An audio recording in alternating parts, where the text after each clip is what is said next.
A história que vamos contar não é só sobre um clube de futebol, é a crônica de uma verdadeira entidade de Alagoas, uma saga que foi forjada na resistência, na glória e numa paixão que já dura mais de um século. Então, vamos mergulhar de cabeça nessa lenda.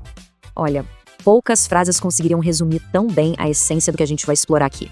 Cada palavra dessa citação, rivalidade, resistência, amor, é um pilar que sustenta a alma do Clube de Regatas Brasil.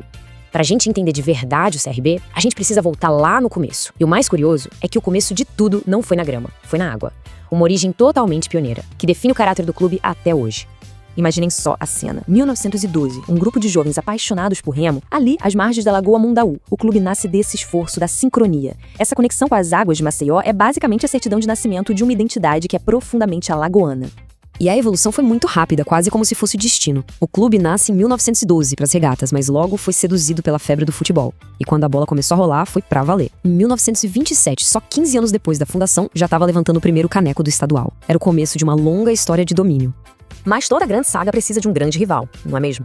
A identidade do CRB foi temperada no fogo da maior rivalidade de Alagoas, um confronto que vai muito além do esporte. O clássico das multidões contra o CSA não é só um jogo, é um evento que para o estado. É um duelo que define gerações, que fortalece o sentimento de ser regatiano. Para quem torce para o CRB, ganhar o clássico, bem, é uma questão de honra. A rivalidade é fundamental, com certeza. Mas a alma de um clube também é construída por aqueles que vestiram o manto com bravura e, por causa disso, se tornaram imortais.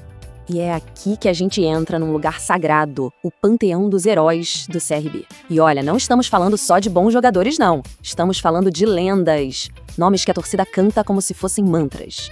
A lista é longa e cada nome representa uma era. Pensa só. Silva, o Silvacão, o dono dos clássicos. Roberval Davino, o cara da casa que virou líder. Zé Carlos, que o apelido já diz tudo, Zé do Gol.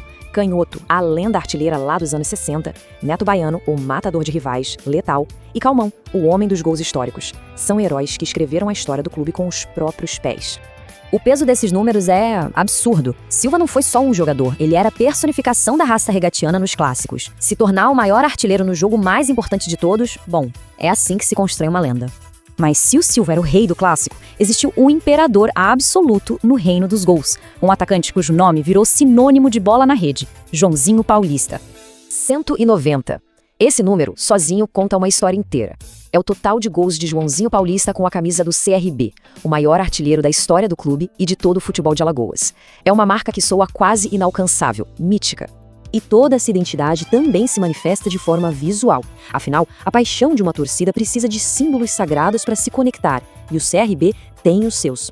Primeiro, o mascote, o Galo da Praia. É uma sacada genial, né? Ele une a fauna local, o Galo da Campina, com a geografia do clube, lá na Pajuçara. É um símbolo que grita Alagoas. E o que falar do manto? A camisa branca com aquela faixa vermelha no peito. É um design clássico, atemporal. Não precisa de invenção, de enfeite, ela por si só já representa uma nação inteira. Vestir essa camisa é carregar mais de 100 anos de história no corpo. E toda a nação precisa de sua fortaleza. Desde 1970, o estádio Rei Pelé é a casa do CRB. Aquilo ali não é só concreto e grama, é território sagrado, onde a torcida regatiana viveu suas maiores alegrias e empurrou o time para vitórias que pareciam impossíveis. Só que essa história não é feita só de glórias. O sofrimento e, principalmente, a capacidade de se reerguer são partes fundamentais dessa jornada, ainda mais na era moderna. O ponto crucial é esse. O CRB enfrentou rebaixamentos, crises, dificuldades. Muitos clubes com histórias parecidas simplesmente desapareceram. Mas o Galo não. A chama da paixão popular, a força da sua identidade, isso manteve o clube vivo e sempre lutando. E toda essa resiliência deu resultado. Nos últimos anos, o CRB se reestruturou, virou presença constante e competitiva na Série B do Brasileiro, mostrando que a saga está muito longe de acabar. A lenda continua sendo escrita, agora mesmo. E é por isso que a gente termina com essa pergunta. Pensem bem, um clube que nasceu do remo, virou um gigante no futebol e sobreviveu a tudo com uma base tão forte de história, de identidade e de paixão. Fica a questão, qual será o próximo capítulo glorioso desta saga que parece, de fato, imortal?